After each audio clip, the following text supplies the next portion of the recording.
everybody, it's John King. It is Friday, the 31st of January, and here I am with my weekly live market update. So a good amount of stuff I want to cover today. The Fed had met on Wednesday.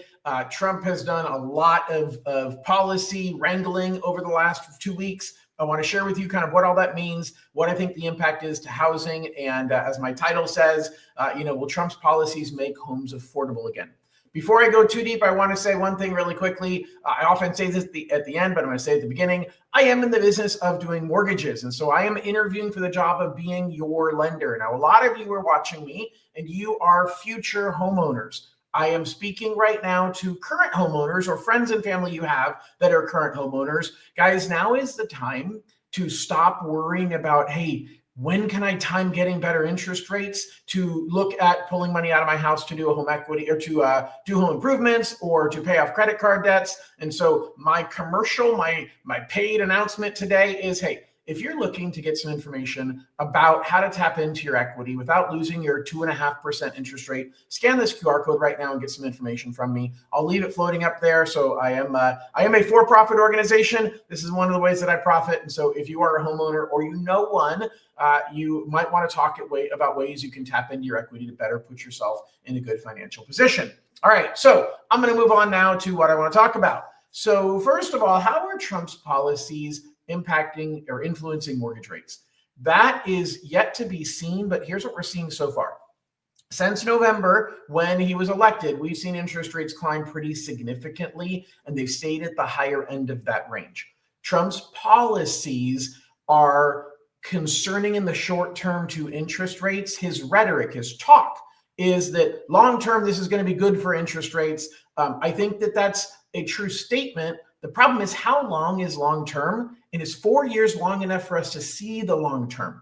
Now, I want to be really clear. I say this every time that I'm having conversations that are political in nature. I am not telling you whether I am a right or left leaning person. I don't care whether you are or not. I'm trying to talk factually about the markets and what I see in the markets. And here's the problem. The problem is presidents are here for 4 years. Sometimes they can be here for 8 years and have a much bigger impact. The problem is Trump already had his 4. Now he's back for another 4. And a lot of these things that we implement take time to actually work. Trump's a businessman. And as a businessman, he's used to setting things in place and watching the dominoes fall over time. Well, in 4 years, that's a good amount of time. But we also know that in 4 years, he won't be the president anymore. And we don't know who the president's going to be that's going to continue picking up where he left off, or they're going to tear down what he built. It's really funny. It's funny. It's just truthful. I was looking back at some articles that talked about Trump's executive orders that he put into place the day he became the president. And the truth is, Biden did the exact same thing 4 years ago. And they kind of play games where presidents will undo something that another president did the second they get into office. I get it. I completely understand why. But for the long-term health of our economy and for our nation, it's a little frustrating when we say, hey, we're going to put together all of these policies to get us going a certain direction until somebody else is elected and all the policies are reversed going the other direction.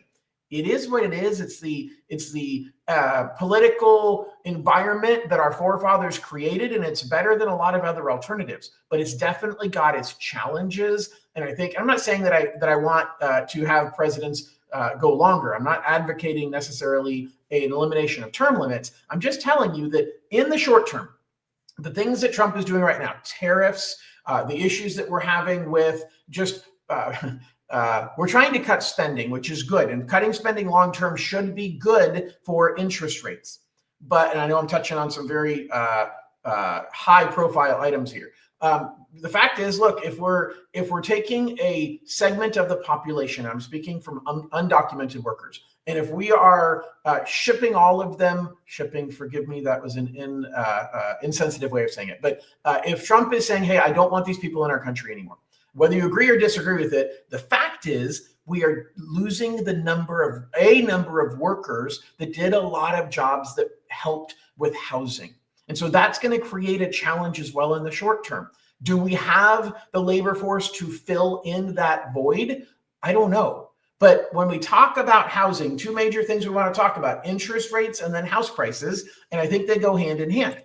And so when we look at Trump's policies on home prices and affordability, The biggest thing that we have to look at big picture is how do we increase the number of homes that are out there? Long term, that's the only thing that's going to make homes more affordable. And that really is because it's going to keep prices where they are while our incomes keep going up. And so it's going to take time to fix it. But we have to have more homes created. Now, Trump's talking about opening up federal land to build homes on federal land. That could help, but we still have local regulatory issues. We have state and county and city governments that have regulatory challenges or burdens that they place on the ability to build more homes.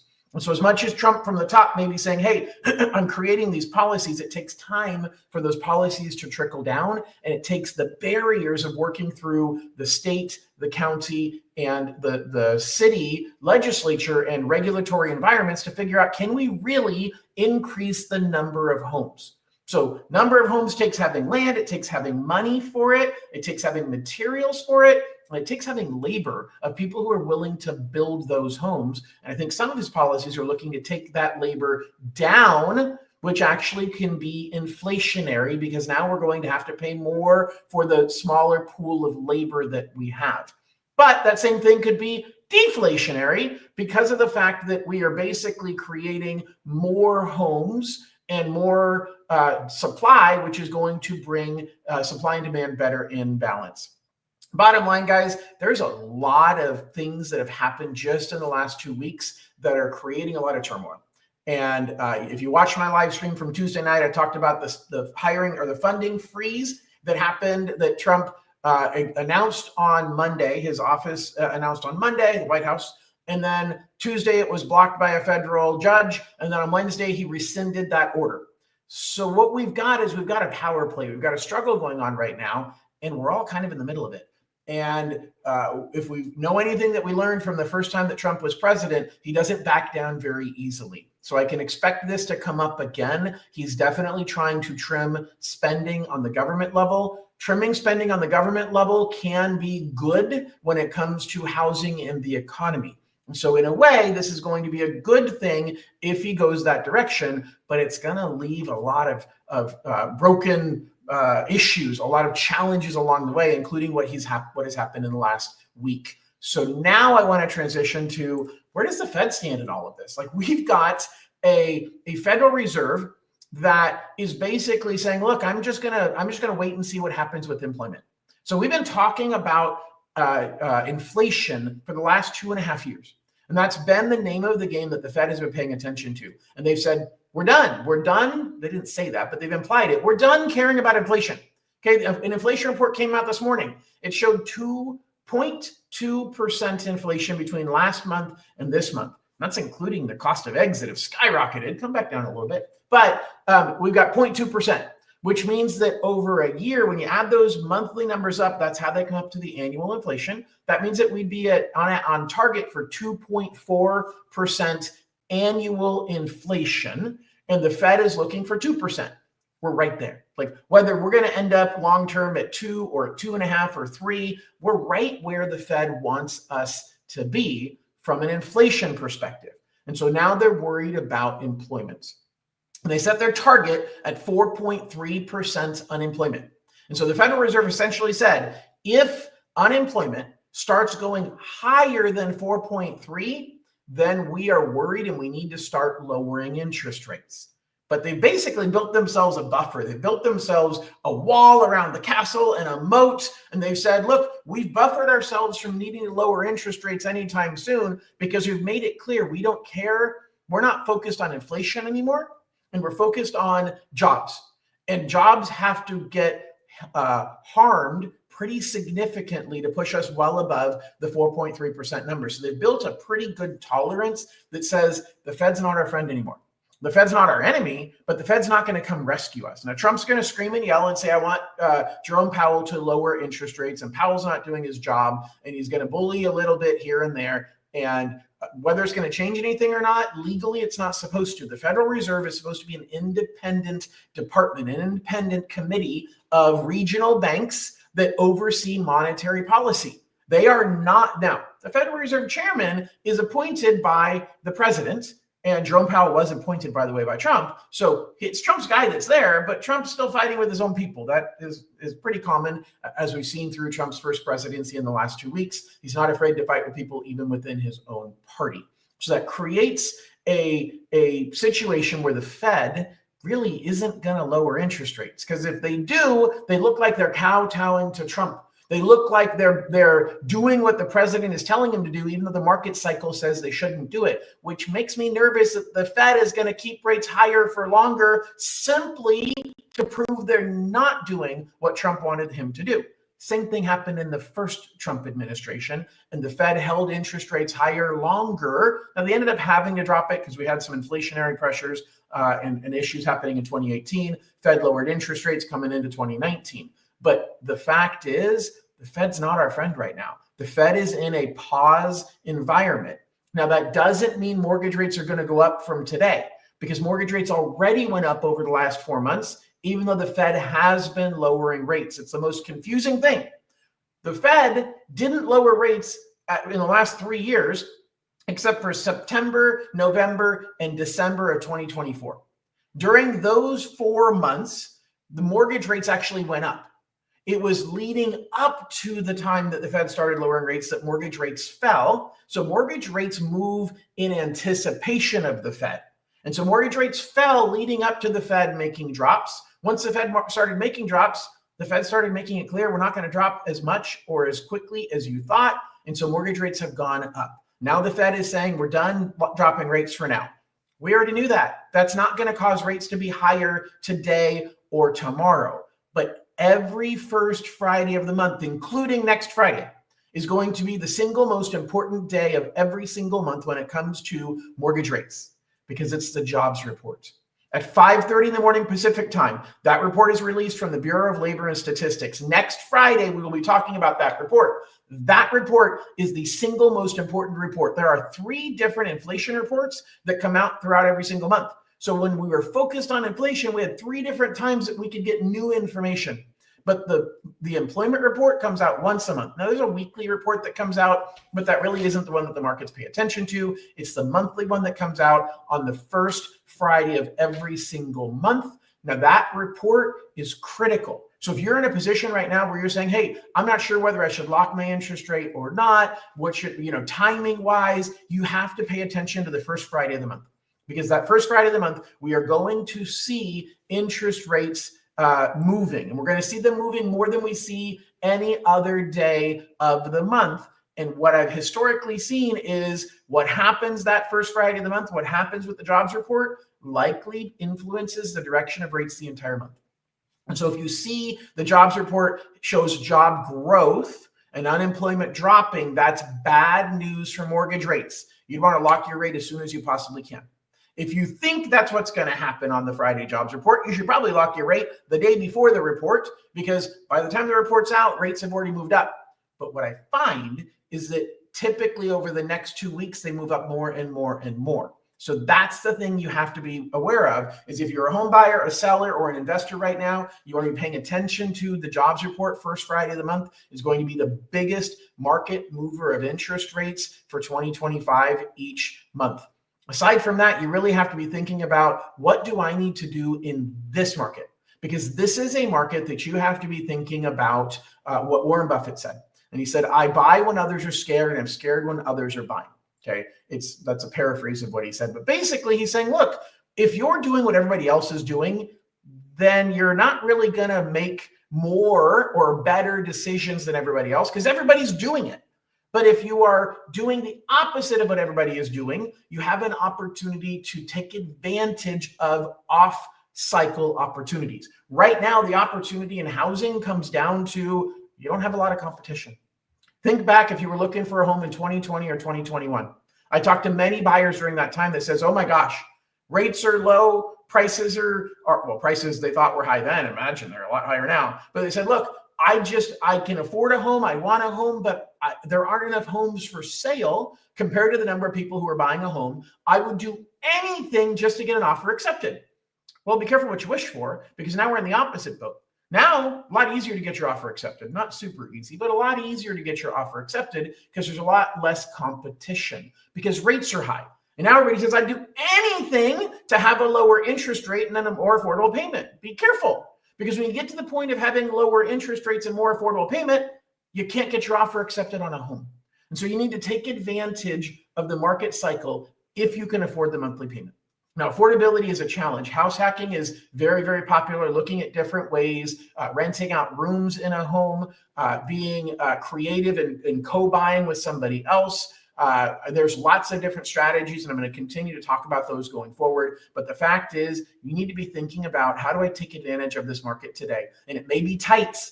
I may have to be house poor for a short period of time, but the opposite is you never have a home. Okay. And that's a reality for a lot of people. All right. I've talked a lot for the last 15 minutes. I do see at least one question. I've got a couple dozen people watching on different platforms. If you have any questions live right now, feel free to post that question. If you are watching recorded, post your question in the chat and I'll respond to it later. All right. So we've got a question from Import Data. Do you know the policy around renting out the property you own with the Dream for All program?